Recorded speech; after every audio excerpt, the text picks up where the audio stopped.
We were all excited to hear from Maria Menounos and her fiance, Keven Undergaro. And Maria, as you know, has been having some health issues, and we found out yesterday she wasn't coming, but she sent 2 of her absolute top people, and we still get to hear about AfterBuzz, which we're really excited about because we wanted to hear it. Now, Maria's favorite song that she chose, you can go ahead and play it, but I do warn you, it will get stuck in your head. It's called Maria. So you guys can come up to the song Maria, being told. But yeah, there you go. So we are so excited to hear about AfterBuzz, so take it away. Thank you so much. Perfect. Oh, and and Roxy. So. Thank you for that, too. Yes, indeed. Hello, ladies and gentlemen. My name is Phil Svitek, and I'm the Chief Operating Officer of the largest digital broadcast network in the world, AfterBuzz TV. And I'm Roxy Striar, and I was AfterBuzz TV's very first host. Why so far away? Come here. Well, because I'm looking at this beautiful presentation we have. Okay. Well, as far as we're concerned, we've been with AfterBuzz since the very inception, so we're very excited to be here and to talk about AfterBuzz TV, which we dub the ESPN of TV Talk. Exactly. So what ESPN does for sports, AfterBuzz does for TV. Now, like previously mentioned, we know we're not exactly the faces you were expecting to see up here today. That's right. Unfortunately, our co-founders, Keven Undergaro and Maria Menounos, couldn't be here. Maria, Emmy-winning host, New York Times bestselling author. As Janelle made mention, she recently had a major brain surgery, and so she was hoping to be here, but... Instead, she sent us her favorite millennials, which is good for you guys because, let's be honest, we're your target demo anyway, right? I just heard all that about the money that we don't have, the education we do have, the money that we're willing to spend even though we do not have it. So that is pretty cool. We just really are excited to be here talking to you guys. And in all seriousness, AfterBuzz TV has been a home for Phil and I for the last 6 years, me as the first host and him being there from the inception. And we're thrilled and proud to be able to share that with you. Quick show of hands, who here has a TV show that they absolutely just love? Oh, come on, guys. Game of Thrones, everybody's hand should go up on that. What do you watch? I like comedies. So You like comedies, okay. Modern Family is one of my favorites. Yes. Great show. I just finished Life in Pieces on Netflix. Too many to name, right? Exactly. Anyone else have a favorite TV show they want to share? Yes, you. I wanted to call out that my boss's favorite show is Grey's Anatomy. Still watching. Still going. 12 years strong, I'm still watching too. One of the few left, I understand that. That's right. Mine happens to be South Park, among others. The point being, though, that TV has never been more popular. And as such, we've been able to take that fandom and translate it in a much more deeper and intimate way. Let me give you an example.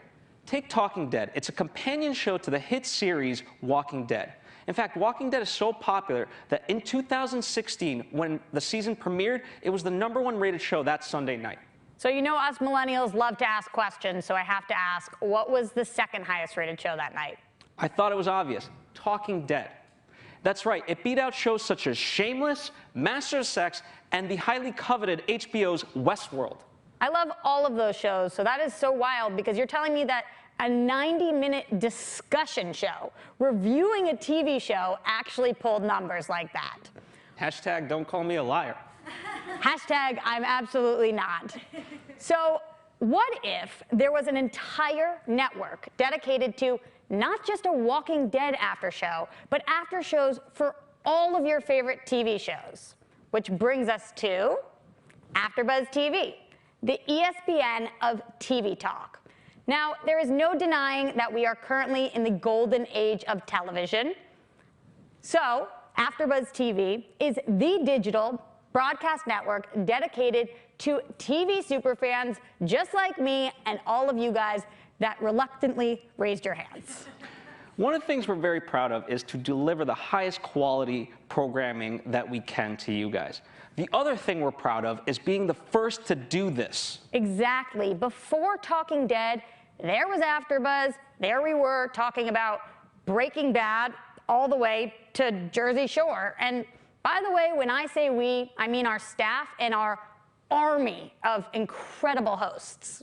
And she's not lying. When she says Army, she means it. We have over 200 of some of the most talented people you can imagine that span all shapes, sizes, ethnicities, religions, genders, orientations. By far, we are the most diverse network in all of Hollywood. When Keven and Maria started AfterBuzz, yes, they want to be a global leader in TV discussion.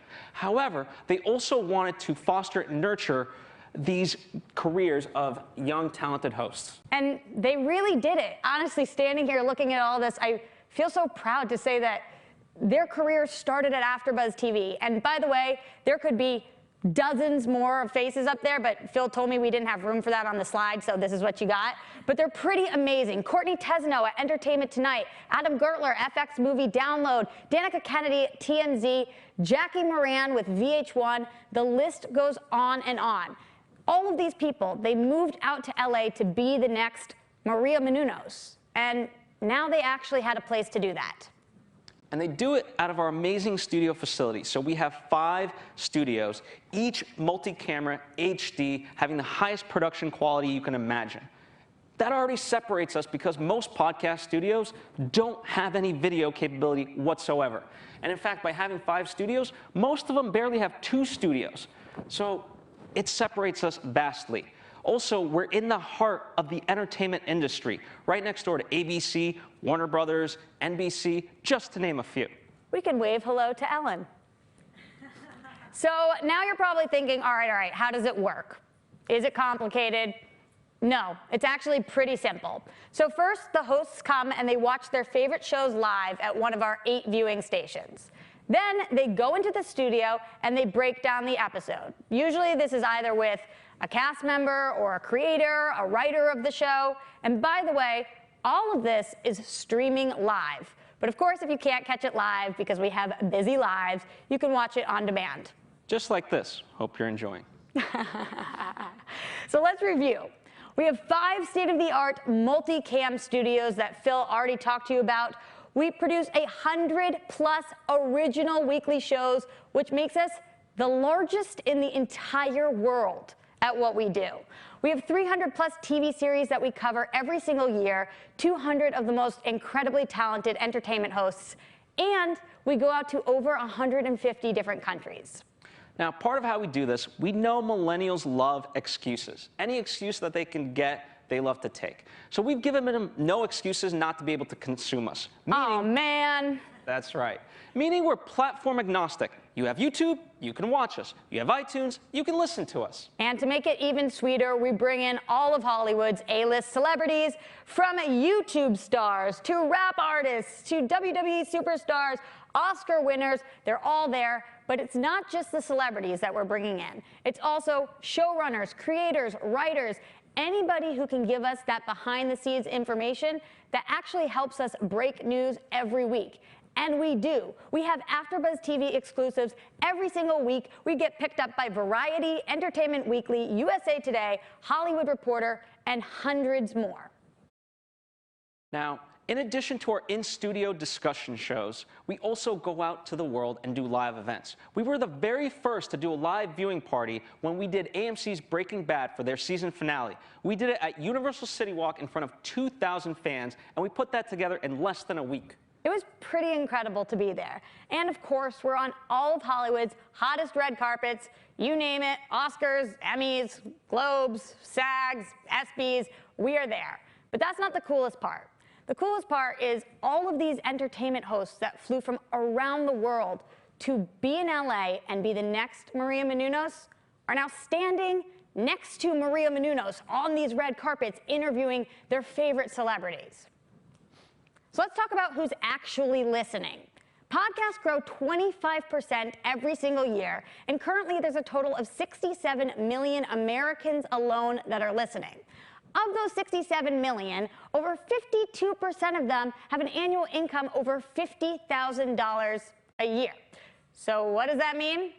They have money to spend, people, which is why you guys are here. Also, millennials, as I'm sure you've noticed, because it's very annoying that we're always looking down and on our phones, consume a lot more on their digital device than they actually do on TV. Which is perfect for you guys, because as I made mention, AfterBuzz also does video. In fact, our video viewership garners 80 million yearly views at the moment, increasing at a rate of 32% year to year. Of that number, almost 60% is represented by females 18 to 34. The industry average is only 37%. Go women, go women. I see some of you guys out there. So these are a lot of numbers that we're throwing at you, and they're great stats, but this is the one that really blew my mind, and it blew Phil's mind, and we've worked there for 6 years, so I know it's gonna blow your mind. According to Akamai, which is our streaming service, they told us we get over 1 billion downloads a year. Over 1 billion downloads every year, and that is growing by 2%. We have the most diverse audience, even as diverse as our fans, because as our hosts, because they come from all different TV shows that they view, and they're all over the globe. So I guess that means we're billionaires? That is so not what that means. All right, fair enough. Well, and speaking about Keven and Maria, yes, they're amazing producers, they're amazing creators, but first and foremost, they're humanists. What I mean by that is when you look at right now Hollywood, you're seeing a lot of the darker side, unfortunately. When we created AfterBuzz 6 years ago, we sought to create a safe, nurturing, and inspiring work environment. And we've been able to do so, whether Maria, Keven, myself, or any one of the staff members, we put on weekly classes and seminars for them, and we're always available for one-on-one guidance. One of the greatest lessons that they taught us was collaboration, not exploitation, and that being the new Hollywood model, and that's something that really rings true to me. There's people that come from, as I mentioned, all over, not just the country, but the world, and they come to LA with this big dream, and they get there and they realize, holy crap, I am so far from home. So one of the things that Keven and Maria have done that is so amazing is try to make AfterBuzz TV their second home, their home away from home. And they've done this even so much so, and you're probably not gonna believe me, but I swear, that they built a laundry facility in our studios so that hosts could come and have a place to wash and dry their clothes just like at home. So it's proven. The hosts are proven, the audience is proven, the product is proven. And now it's time to take it to the next level. Something we admittedly haven't done so is focus on monetization, because we wanted to build out the platform first and foremost. But now we have the platform, and together we can work to create a lot of great stuff, whether it be through live events, branded segments, social media campaigns. The possibilities truly are limitless. We can take your product or brand and put it in the audience that you want and that we already have. So a place like AfterBuzz TV is really hard to find. Trust me, I know, because I've been in Hollywood for a decade now. There's heart, there's work ethic, there's a proven product that we already talked to you guys about, and there's two of the most innovative, brilliant creators that you could ever ask for. I wish they were here to talk to you guys today. But if you do want this to be something that you're a part of, if this is something you're interested in at all, then that is the guy to talk to. That's right. And don't be afraid. You can be a millennial. Take out your phone, snap a picture. I don't mind. Feel free to hashtag it on social media. Just hashtag after, also include at AfterBuzz TV. Yeah, it's not so bad to be a millennial, right? Thank you. I heard one from the back. That's right. I'm a fan of you, my friend. Thank you, guys. Great. Thank you. Thank you so much. There's a question right here. Oh, yeah, go ahead. Sorry, I hope I didn't miss this. So where are you syndicating to? I know that the show is probably on YouTube. Do you make that stream available for other platforms to pick up and run to their audience? How do you distribute the shows? Yeah, so anywhere online that things can be distributed, we allow them to take place. You know, our goal is as many eyes and ears as possible. Does that answer your question? Yeah. Sorry, do you distribute it through YouTube, or do you send other ways to feed it in? We send it out through YouTube, Facebook Live. We also, you know, on our website, it's available there. And then the audio feed through an RSS feed, you know, goes out to podcast applications, whether in iTunes, whether in Acast, the Stitcher, and so forth. Thank you. More questions? Yep. My friend. Hello, sweet people. My name is Barry Shore, but everybody here knows that. I have to say it like this. I'm glad, I'm hope Maria's well, but I'm glad that she didn't come. You two are fabulous. Oh, thank A you. great team. I don't know if you rehearsed it before, and you've done this 1,000 times, but it's so sweet and wonderful. Thank you. We've just That's known each other number for one. years. Number two, big question. You have a huge audience to do wonderful things. You love the world. What do you have at all at this particular point a channel for being philanthropic, using the influencers and the audience that you have to raise a lot of money for wonderful causes? I guess I could take that. Obviously, with what we're doing, we kind of aspire to create a pay-it-forward type of mentality. So through the hosts and educating them, we want to make sure that when they get to the level that Maria's at today, they also give back in the way that Maria's doing so right now. Furthermore, a lot of our hosts actually are philanthropic, and do their own sort of charity work, and through the community of AfterBuzzers, meaning the hosts that we have, together we work to help them and get their message out there as well. Absolutely, and they are donating their time mostly, like we talked about today, but also their money. We've done a lot for dog rescue services. That's a big cause of Keven and Maria's, and people have rescued dogs at AfterBuzz, but also donated to the cause. We've gone down to Skid Row and also donated to the homelessness in Los Angeles, so there has been dozens and dozens of occasions in which we have donated time and money. You both need to see me later. Okay. I was gonna anyway. So Yeah. a question I had is, if we all know that there's sponsored content within the shows, right? Whether it's just featuring a product on the set. So are part of those relationships with the show producers working their way through to AfterBuzz? So that would be continuity. For example, using the Walking Dead and Talking Dead example, if there was some sponsoring content in Walking Dead, would it make it through to Talking Dead? We've started to do a little bit of that. Right now, by being the first, it was always kind of, we had to pave the way and kind of explain this message. Now, luckily, we're at a time where people understand it. And so it's becoming more commonplace to do things like that. But I think that's an absolute way to create brand extension, right? You're creating brand awareness in the TV shows and the advertising of those TV shows. Why not naturally extend it to shoulder content for the shows that they want to continue talking about? Mm-hmm. Great. Great. Oh, back.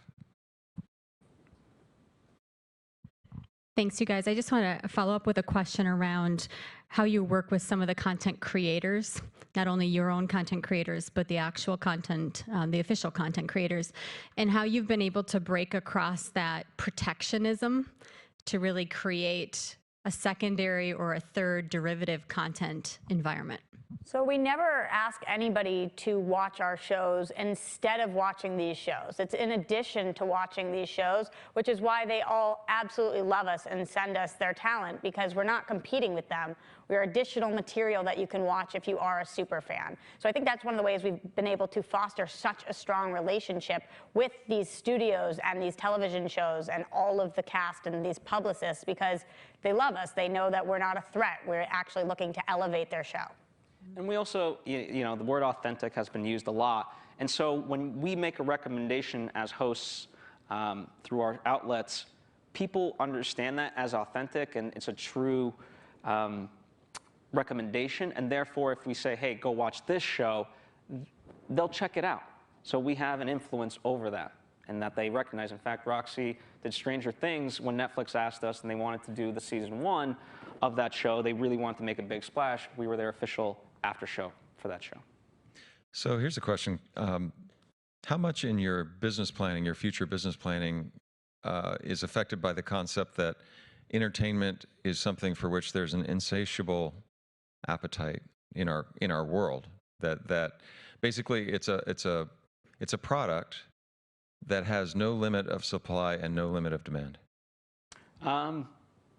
Certainly. I mean, I think some of the other presentations use the idea of creating a platform, right? And what that means is, instead of being a pipeline business, you have to sort of allow the expansion and release gatekeepers, if you will. And so we certainly aim to do that. I mean, part of the TV landscape right now is shifting from live television to binge watching and so forth, and we're having to readjust with that.